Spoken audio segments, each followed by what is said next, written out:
আগের সেমিস্টারে আমরা শিখেছিলাম গমিরা কি, গমিরা মুখোশ কিভাবে তৈরি করতে হয় এইসব। আর এই সেমিস্টার অর্থাৎ 6th সেমিস্টারের শিক্ষণীয় বিষয় গমিরা নাচ।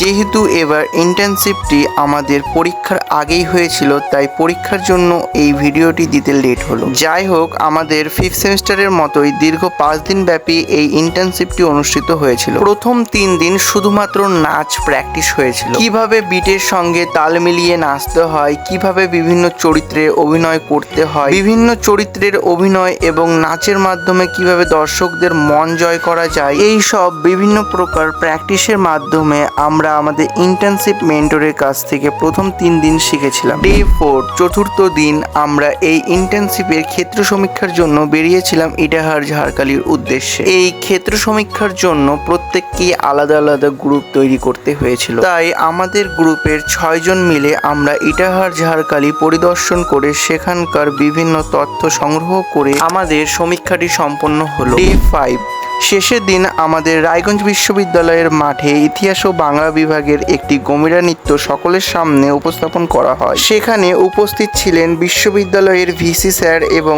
বাংলা ও ইতিহাস বিভাগের আরো বিভিন্ন স্যারেরা। গাইস, ভয়েস হচ্ছে কি?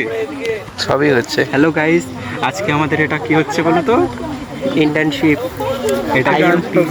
এটাকে বলে ইন্টার্নশিপ, মানে ইন্টার্নশিপের নামে নাচ শেখানো হচ্ছে।